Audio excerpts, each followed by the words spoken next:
You all read the same book? You read the same book? So I researched on the Vietnam War, the draft, which is like drafting for war, and then the My Lai massacre, and then Tim O'Brien. So Vietnam War, I'm trying to like say the stuff we learned in the background part that we read before we read the book. But then the draft, I researched that because they were talking in the Rainy River, something like that, in the first chapter of the reading. It talks about how we got drafted for the war and how from 1940 to 1973 men were drafted to fill vacancies in the army that couldn't be filled voluntarily. And so they had to meet physical, mental, and administrative standards. And the first to be drafted in 1920, and then that year, and then it would be 21-year-olds, 22-year-olds, up until 25-year-olds. And then this ended in 1973 when they changed the draft to men who volunteered to be in the army. And then I also researched on the My Lai massacre because it kind of relates to the massacre that happened on the mountain in this war story and how they saw everything. And here it's about a company of American soldiers brutally killed the majority of My Lai, a South Vietnamese hamlet, in March 1968. And 500 people were killed, including men, women, children, and the elderly. And then this story was covered up by Army officers for a year until 1970. The U.S. Army Board charged 14 officers with crimes related to the My Lai, and this caused more anti-war movements. And then I also researched on Tim O'Brien, just to know like what he did in the war, and he fought in the Vietnam War for 2 years, and he was a surgeon, and he was awarded the Purple Heart Award, which was for those wounded or killed in the war. Okay, so close readers share the quotations. Who's close reader? I think that's a bridge builder. Oh, okay. For bridge builder, I have to connect stuff. So the events I connected was in the River chapter where he thinks about moving to Canada because of all the stress going on. So I connected that to my sister. Like she gets pressured a lot by my parents.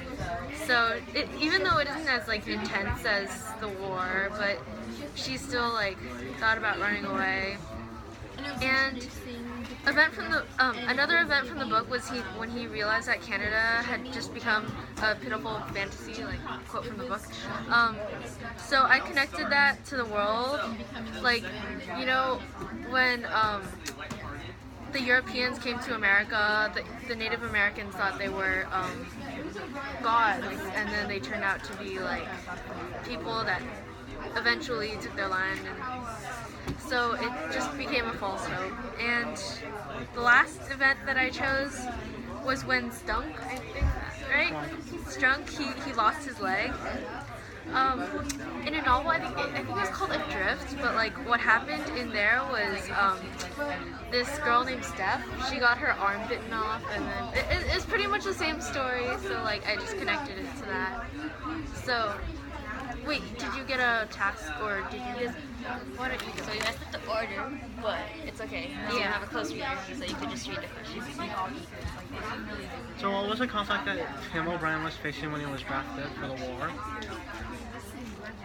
Well, do you want to... Oh, no, you can. Okay. Well, one thing was he didn't he didn't want to die, and even worse, that he had really bad thoughts about the war, especially Vietnam War. He, didn't like the fact, the purpose of the war, and, what was going on, and so did you want... It was because, as he said in the book, how he felt like he wasn't made for the war because he was so smart and he went to Harvard and stuff, and it just makes sense for a graduate of Harvard to be put into the war. Yeah. And adding on to what you said, sorry That's to okay, interrupt you, but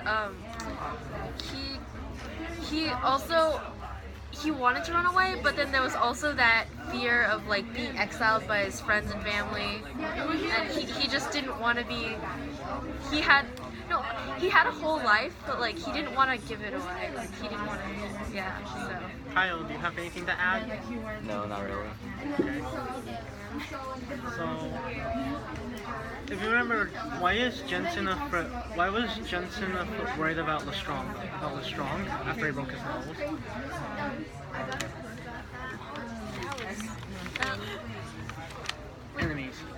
Do you know what page that is? Sorry. Oh, when he broke his nose? Oh!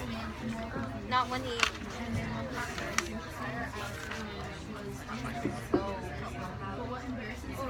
Oh, it's like that kind of thought of Aquinas as like a psychological way of war, how in war you can't really trust anyone sometimes. And so after he broke his nose, he felt that strong was gonna like kill him.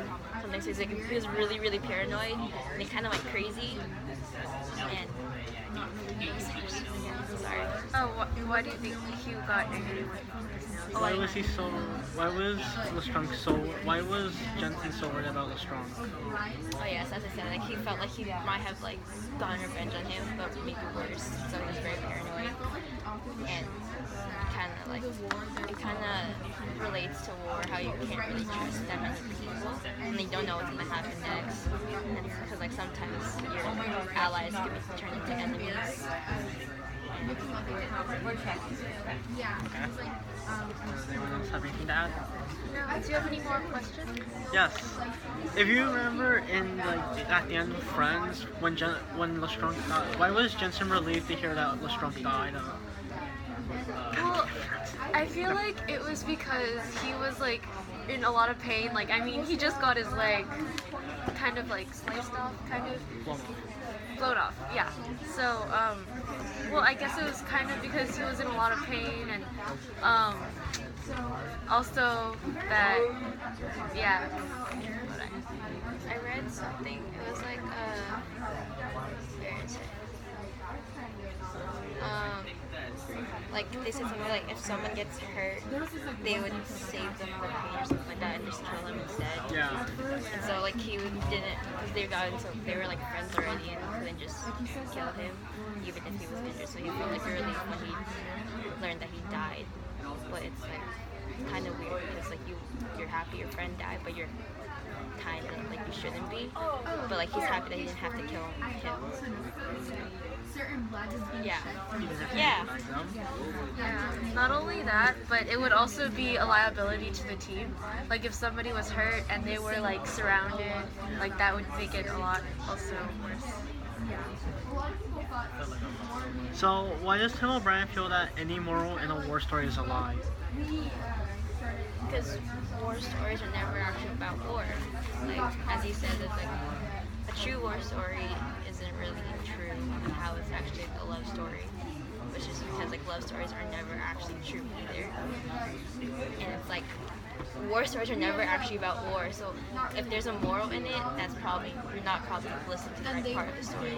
Like how he was like with the old lady, and when he told him the story about the water buffalo, he like the lady felt bad for the poor water buffalo, but like that wasn't the point of the story at all, and he felt kind of mad about it because to tell a true war story, you have to keep on telling it over and over again, but you change some details about the war, but never change the actual true meaning behind it. And so you just have to wait until people actually catch on to it. It wasn't really political, Anyone else? Well, I mean, I think it's not just about the like what it's what you said, but like adding on to it, like it just depends on how you think about it. Like people like murderers, they can change. Like if they believe what they're doing is right, then like their moral is it's like yeah. So Sabrina was actually getting to one of the questions I had, which was, why does he feel that war stars are actually love stories? Yeah, they said it's like they're never actually really true, and sometimes like, and it's also because war stories are never actually about war, and it somehow turns into like these small things in it that makes you think a lot. Like how he was telling that story about Rat Kylie, I don't know, how his friend died and he wrote a note to his sister and he's like, oh, please write back if you get this note, and she never wrote back. And the point of that story was that she never wrote back. It wasn't about how Rat Kylie died or what happened to his leg or how he died, but it was about that she never wrote back and that he thought that the sunlight killed him and like all those little things in the story. That makes sense.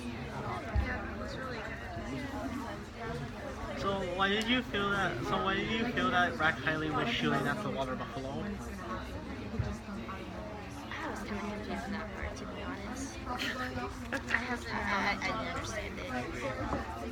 I'm not sure if I'm allowed to answer this because I really didn't want to. Because I found it interesting about when you think about the event that happened before it, right before it. Lemon died. I can't remember his first name for some reason. Kurt. Yeah. Like, I feel like he did it in anger about Kurt Lemon instead. And so he shot it, but the weird thing was that he didn't.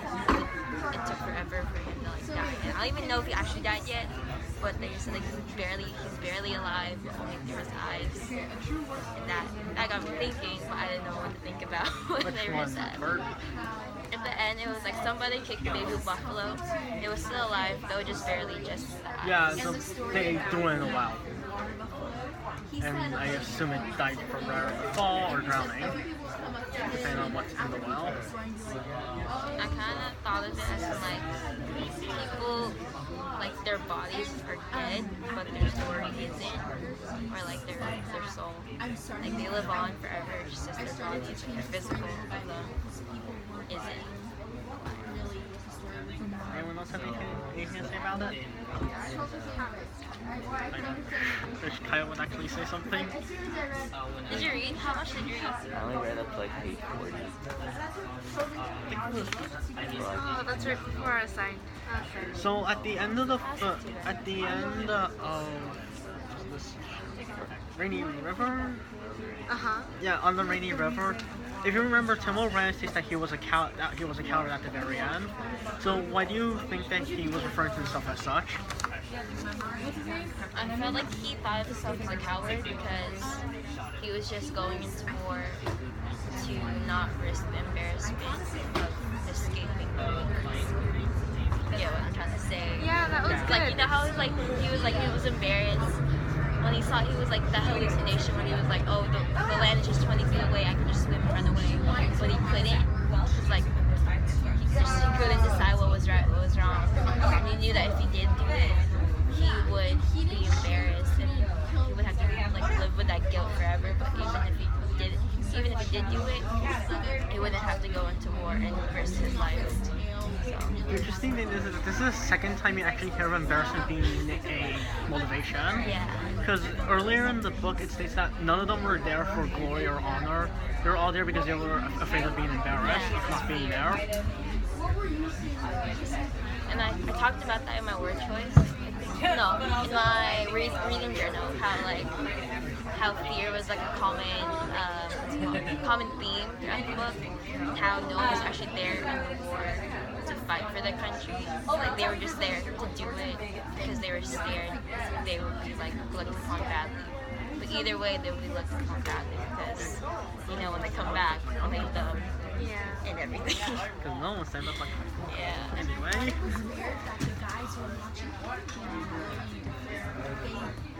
Actually, I thought I can actually read the rest of it kind of on anyone else have any questions that they would like to share? Well, I mean, I was just asking if anyone wanted to connect this to beyond, like, to what we're talking about, good and evil. So, would anyone like to say anything about Socratic Seminar or like anything? Like, good and evil kind of relates to like fact versus fiction. Like, somehow it does. I don't know. I just thought of it now, and I wasn't very prepared to share about it. Well, if you remember early in the video about the Socratic experiment, they say that the experiences were affecting them. If you go back to the very beginning of the book where Ted Lavender dies, it talks about how Cross changed completely after that. He got better at compartmentalizing everything. He got rid of love from any concept.